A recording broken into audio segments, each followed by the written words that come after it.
Good morning, good afternoon, or good evening, wherever you are in the world. My name is Stumble98, and welcome to my Mastering Sonic P06 Crisis City Beginner Route tutorial. I call this a beginner route tutorial because I won't be doing a lot of the advanced stuff that a lot of the high-level speedrunners do, and this is more of just I want to go fast in Project 06, so what route should I take through Silver's Crisis City? Before going into this tutorial, I highly recommend watching my Mastering Sonic P06 Beginner Setup Guide to know how to adjust Sonic P06 and all of the settings that are in there for speedrunning. Additionally, I want to recommend my Mastering Sonic P06 Silver Campaign Movement tutorial, as that goes in depth on all of the different moves that Silver, Amy, and Blaze can do and how useful they would be in each of these stages. This video is going to be broken up into two sections, with the first section just being the route itself, and the second section being me commentating, where I'm constantly rewinding and playing over parts so that you can get an idea of the thought process and the actual tech that's going on within Crisis City itself. Without further ado, let's go ahead and jump into Crisis City. I hope you enjoy.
Alrighty, welcome to the commentary portion of this video, where I am going to be dissecting this entire beginner route through Crisis City. So starting off here, what we are going to do is we are just going to run forward with Silver, and then we are going to move slightly to the left. The reason we do this is because we're trying to get a badnik bounce off of this Iblis crawler here. And if we just went directly forward, we would just take damage because he's spewing fire out of his mouth. So what we want to do is move to the left and then angle back to the right. Sorry, the video player is causing some pixelation. But what we're going to do is go left and then angle back to the right and get a badnik bounce off of that crawler there. When we are in the air with the badnik bounce, we want to hold A to get as much height as possible, and we are going to try to badnik bounce and chain it from the crawler over to this flyer here. If you are not able to get enough height to bounce off of this flyer in the jump, you can just land on the platform that's below silver and then jump up to the flyer there. After we hit the flyer, we're going to hold A and then spin around to our left and then hover over to these boxes. If you land on these boxes, what you can do, again, so quite some pixelation from this video player. What you can do is if you land on these boxes, you can immediately jump and do a hover over to that bridge over there to our right where you see more Iblis crawlers. But if you fall off like I do in this route, you can go ahead and just jump off of this ball here in order to achieve the same goal of hovering over here. We're going to do a Psycho Shock and then do an animation cancel and spin in order to kill the enemies. If you're not very good at doing the animation cancel, you can just double tap RT and do the grab all to destroy all of those Iblis crawlers. Once they're destroyed, this bridge normally should break. I'm actually glad it didn't because I want to show off something else you can do. If the bridge is broken, you can just run to the end of it and then do a jump and a hover to get over to the platform we need to be on.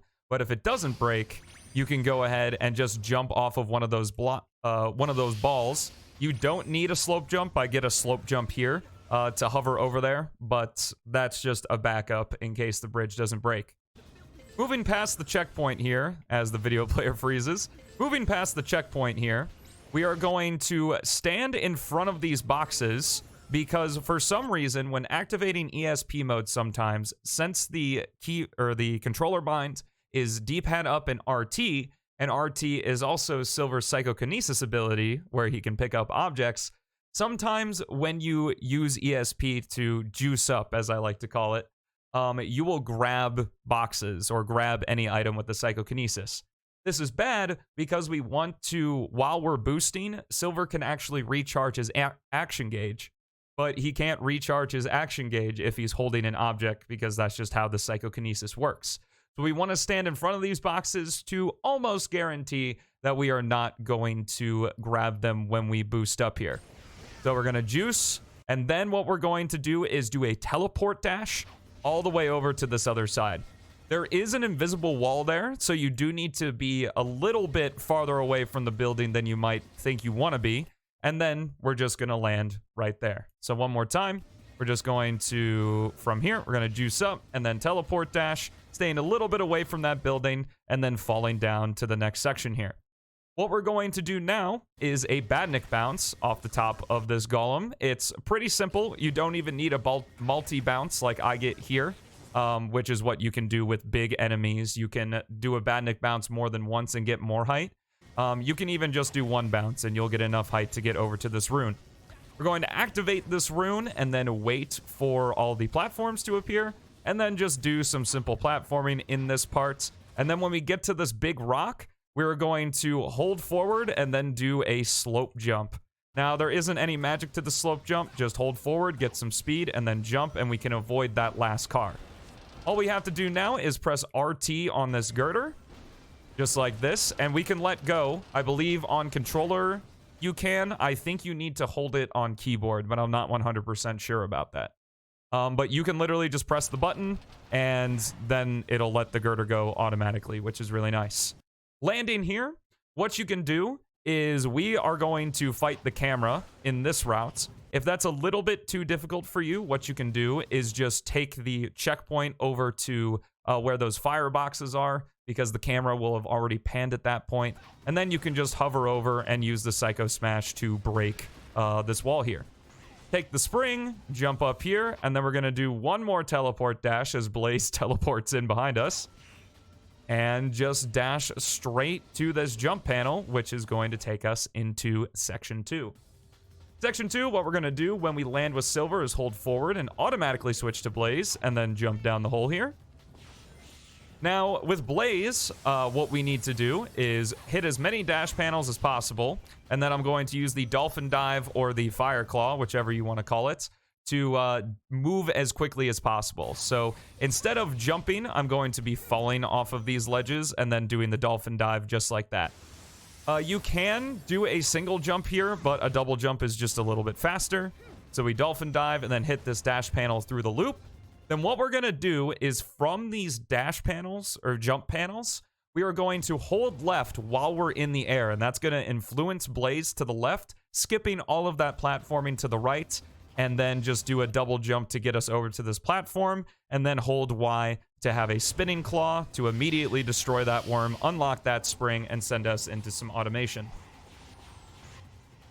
This section is a little bit interesting as you're going through this building. What we want to do is hold the left side, but there are actually, you can kind of see, it's a little bit dark, but there are a little, I guess, tiles jutting out of the floor. BeatZ can actually get caught on that, and it was a little pixelated, but if you want to see it again, BeatZ actually gets caught on one of those as we're running through here. We can't use the dolphin dive because it's also the homing attack, and it'd be really slow to kill all of these enemies instead of just running straight through. But we do have to weave a little bit so that way we don't get caught on those tiles that are jutting out of the floor. Just like that. So we move through there, do a, you can jump or you can just fall. It doesn't really matter.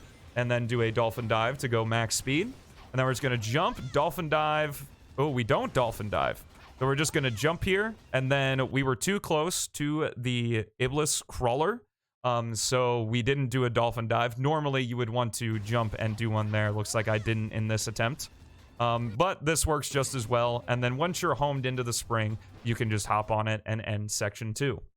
Into section 3 here, we are going to hold forward with BeatZ to switch right over to silver, and then we are going to stutter step here a little bit, or just kind of move and angle ourselves. Regardless of how you do it, you can even stand still if you want. We want full action gauge as we do a teleport dash all the way over to the main part of section 3 here. So just seeing that again, we're going to fall, switch to silver, wait for our action gauge to fill up, and then do a teleport dash. Then we are going to jump on one of these boxes to get up to these platforms here, and then just run a little bit forward to the checkpoint. We are going to do a teleport dash because teleport dashes make you invulnerable to enemies while you're doing it, and you can just fly right through them.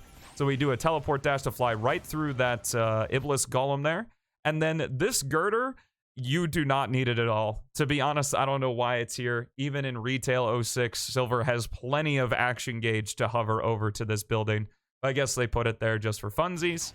But we're just going to jump and do a teleport dash and then just hold forward as we run up this building here. Once we get to the part where the camera changes, we're just going to change where we're holding on our control stick, do a quick Psycho Smash, and then teleport dash ourselves into the goal ring. I really hope that this commentary was useful for you. Definitely let me know in the comments how I did and how I could improve in terms of my explanations. Thank you all so much for watching. Have yourselves a fantastic rest of your day, and I will see you in the next one.